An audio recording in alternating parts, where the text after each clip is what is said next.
नमस्कार मंडळी, फूडबाय संगीता रेसिपीमध्ये तुमच्या सर्वांचं खूप खूप मनापासून स्वागत आहे. आज आपण कैरीचं लोणचं बनवलंय. 1 ते 2 वर्ष टिकणारं कैरीचं सुक्कं लोणचं खायला खूप भारी लागतं. पारंपरिक पद्धतीचं हे लोणचं बनवायला वेळही कमी लागतो, साहित्यही कमी लागतं, त्याचबरोबर तेलसुद्धा खूपच कमी लागतं. काही ठिकाणी हे सुक्कं लोणचं माठामध्ये बनवलं जातं आणि जेव्हा माठामध्ये हे लोणचं बनवतो ना, तेव्हा त्याची चवसुद्धा खूप भारी लागते. कैऱ्यांच्या सीझनमध्ये हे लोणचं बनवून ठेवलं की 1 ते 2 वर्ष सहज टिकतं. मस्त असतं ना. आणि जितकं हे लोणचं मुरत जातं ना, तितकं हे लोणचं चवीला भारी लागतं. चला तर मग खूपच सोप्या पद्धतीने, कमी साहित्यात, कमी वेळात हे कैरीचं लोणचं कसं बनवायचं ते पाहूया. तर इथे मी या छोट्या-छोट्या कैऱ्या घेतल्या आहे. अगदी ताज्या-ताज्या आणि कडक-कडक कैऱ्या इथे आपल्याला घ्यायच्या आहे. या छोट्या कैऱ्या थोड्या आंबट असतात, त्यामुळे याचं लोणचं सुद्धा खूप भारी होतं. आता या कैऱ्या पाण्यात घालायच्या. कैऱ्या आपल्याला स्वच्छ धुवून घ्यायच्या. कैऱ्यांवर भरपूर प्रमाणात चीक चिकटलेला असतो, त्यामुळे शक्य असेल तर 10 ते 15 मिनिटे कैऱ्या पाण्यातच ठेवायच्या. त्यामुळे चीक अगदी सहज निघून जातो. आता 10 ते 15 मिनिटे या कैऱ्या आपण पाण्यात ठेवल्या. हाताने अशा पद्धतीने चोळून स्वच्छ धुवून घेतल्या. ज्या कैरीला थोडा थोडा चीक असा चिटकलेला आहे, तो अशा पद्धतीने नखाने काढून घ्यायचा.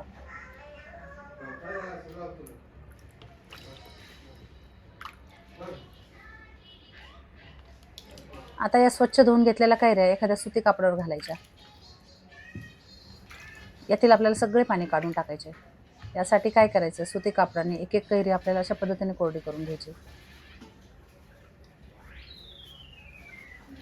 कैरीला कुठेही पाणी राहता कामा नये, या पद्धतीने आपल्याला सगळी कैरी कोरडी करून घ्यायची. यासाठी आपल्याला एक एक कैरी अशा पद्धतीने हातात घ्यायची आणि सुती कापडाने कोरडी करून घ्यायची. त्यामुळे कुठल्याही कैरीमध्ये पाण्याचा थेंबही राहणार नाही. आता इथे आपण सगळ्या कैऱ्या अशा पद्धतीने छान कोरड्या करून घेतल्या. आता आपल्याला या कैऱ्या कापून घ्यायच्या आहे. कैरीच्या मस्त अशा आपल्याला फोडी करून घ्यायच्या आहे. यासाठी ज्या वेळेने मी कैरी कापून घेतली त्यावेळीचं पातेसुद्धा स्वच्छ धुवून घेतलं. आता या पद्धतीने आपल्याला कैऱ्या कापून घ्यायच्या आहे. तर इथे मी ज्या छोट्या कैऱ्या आहेत त्याच्या अशा पद्धतीने मोठे मोठे काप ठेवले आणि ज्या कैऱ्या मोठ्या आहे त्याच्या अशा पद्धतीने 2-2 भाग केले. सुक्कं लोणचं म्हटलं की याच्या फोडी जरा मोठ्या मोठ्याच ठेवायच्या, कारण मुरल्यानंतर हे सुक्कं लोणचं चवीला इतकं भारी लागतं ना की एक फोड खाऊन समाधान होतच नाही. जेव्हा आपण 3 ते 4 फोडी खाऊ तेव्हाच हे लोणचं खाल्ल्यासारखं वाटतं. त्यामुळे इथे मी अशा पद्धतीने मोठ्या मोठ्या फोडी करून घेतल्या. आता सगळ्या कैऱ्या कापून घेतल्या. आता यामध्ये आपल्याला थोडं मीठ घालायचं आहे, त्याचबरोबर 1 चमचा हळद पावडर घालायची. दोन्ही साहित्य घातलं की अशा पद्धतीने टॉस करून घ्यायचा आणि सगळं साहित्य चांगलं एकजीव करून घ्यायचं.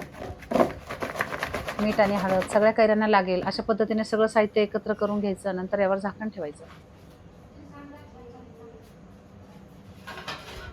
आता आपल्याला या कैऱ्या रात्रभर झाकून ठेवायच्या. आता मोठ्या मोठ्या फोडी करून घेतल्यानंतर जो कैरीचा भाग शिल्लक आहे त्याच्याही मी बारीक बारीक तुकडे करून घेणार आहे. अशा पद्धतीने जसा निघेल तसा कैरीचा भाग काढून घ्यायचा. चाकूने किंवा विळीने अशा पद्धतीने सगळी कैरी आपल्याला बारीक बारीक चिरून घ्यायची आहे. तर आता इथे आपण जेवढ्या कैऱ्या घेतल्या होत्या तेवढ्या कैरीचा सगळा भाग इथे मी काढून घेतलाय. एका ताटामध्ये या सगळ्या बारीक बारीक केलेल्या कैऱ्या काढून घ्यायच्या. त्याचबरोबर एका स्वच्छ असलेल्या काचेच्या बरणीमध्ये या सगळ्या फोडी मी भरून घेतल्या. आता यामध्ये थोडं मीठ घालायचं, त्याचबरोबर थोडी हळद पावडर घालायची आणि अशा पद्धतीने बरणी हलवून हलवून सगळं चांगलं एकजीव करून घ्यायचं. आता या सुद्धा कैऱ्या आपल्याला रात्रभर अशाच बरणीमध्ये ठेवायच्या.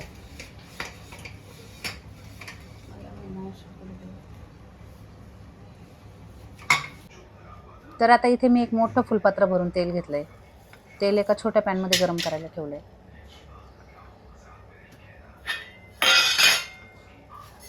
हे तेल आपल्याला चांगलं कडकडीत गरम करून घ्यायचंय. तेल चांगलं कडकडीत गरम झालं की गॅस बंद करायचा. आता हे तेल आपल्याला हलकंसं थंड करून घ्यायचंय. आता जोपर्यंत तेल थंड होतंय तोपर्यंत लोणच्यासाठी मसाला तयार करून घ्यायचा. तर यासाठी काय करायचं, गॅसवर एक पॅन गरम करायला ठेवायचा. आता यामध्ये 2 चमचे काळी मोहरी घातली, त्याचबरोबर अर्धा चमचा मेथ्या घातल्या. 2 चमचे जिरे घेतले, त्याचबरोबर 3 ते 4 चमचे मोहरीची डाळ घेतली. त्याचबरोबर 7 ते 8 लवंग घातल्या आणि 10 ते 12 मिरे घातले. काळी मिरी घातल्यानंतर हे सगळं साहित्य चांगलं भाजून घ्यायचंय.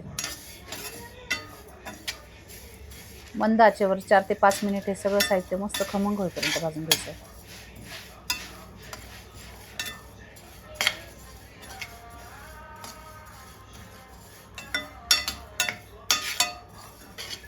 आता तुमच्याकडे जर बडीशोप असेल ना तर 2 चमचे बडीशोप यामध्ये घालायची आणि ती सुद्धा छान खमंग होईपर्यंत भाजून घ्यायची.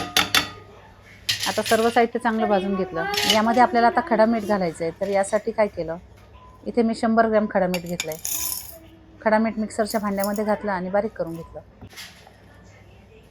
आता हे मीठसुद्धा आपल्याला हलकंसं भाजून घ्यायचं आहे. तर इथे मी गॅस बंद केला आहे, पण पॅन गरम आहे. अगदी हलकंसं हे मीठ आपल्याला गरम करून घ्यायचं आहे. म्हणजे काय होतं, मिठामधील जो ओलावा असतो तो निघून जातो आणि आपलं लोणचंसुद्धा खूप दिवस टिकतं. असं हे सुक्कं लोणचं बनवताना खडा मीठच घालायचं, कारण या मिठाची चवसुद्धा खूप वेगळी असते. त्यामुळे कुठल्याही प्रकारचं लोणचं बनवताना शक्य असेल तर हे खडा मीठच घालायचं आहे. आता इथे एक पसरट भांडं घेतलं. तेल आपलं हलकंसं थंड झालं, तेही यामध्ये घातलं. आता तेलामध्ये पाव चमचा हिंग घालायचा. त्याचबरोबर अर्धा चमचा हळद पावडर घालायची. त्याचबरोबर इथे मी 1 चमचा लाल मिरची पावडर घातली. भाजून घेतलेलं सगळं साहित्य मिक्सरमध्ये अशा पद्धतीने हलकंसं जाडसर बारीक करून घेतलं. तेही सगळं यामध्ये घालायचं.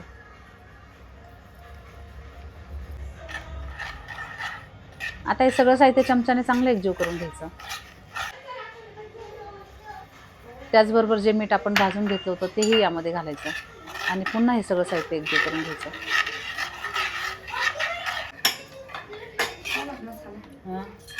आता हे तेल आपल्याला पूर्णपणे थंड करून घ्यायचं, नंतरच यामध्ये कैरीच्या फोडी घालायच्या. तर या कैरीच्या फोडी आपण रात्रभर मीठ हळद लावून ठेवल्या होत्या. दुसऱ्या दिवशी सकाळी यातलं सगळं पाणी काढून टाकलं. ताटांमध्ये या फोडी अशा पद्धतीने पसरून ठेवल्या. आता हे दोन्ही ताटं मी कडक उन्हामध्ये ठेवले आणि 5 ते 6 तास या कैरीच्या फोडी मस्त कडक उन्हामध्ये वाळून घेतल्या. आता तेल पूर्णपणे थंड करून घेतलंय. त्यानंतरच या सगळ्या कैरीच्या फोडी यामध्ये घालायच्या.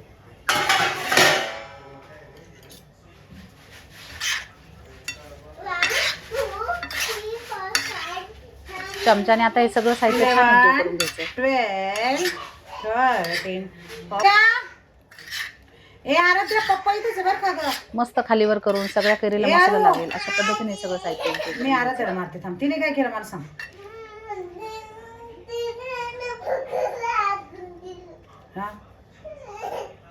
आता तुमच्याकडे जर माठ असेल किंवा केळी असेल तर ती केळी किंवा माठ स्वच्छ धुवून घ्यायचा, उन्हामध्ये कडक वाळून घ्यायचा, नंतर यामध्ये कैरीचं लोणचं घालायचं आहे. तर इथे मी एका काचेच्या बरणीमध्ये सगळं लोणचं भरून घेणार आहे. यासाठी काचेची बरणी मी पाण्याने स्वच्छ धुवून घेतली, नंतर कोरडी करून घेतली. कोरडी केल्यानंतर उन्हामध्ये वाळून घेतली. त्यानंतर एका तव्यावर थोडासा हिंग घातला आणि या बरणीला हिंगाचा चांगला धूर दिला. आता या हिंगाचा धूर दिलेल्या बरणीमध्ये सगळं लोणचं भरून घेतलं.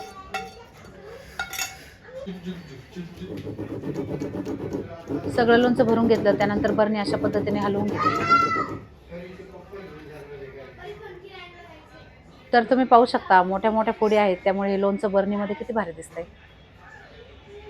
मस्त दिसतं ना. अशा पद्धतीने छान खमंग असं आपलं कैरीचं सुक्कं लोणचं तयार झालं.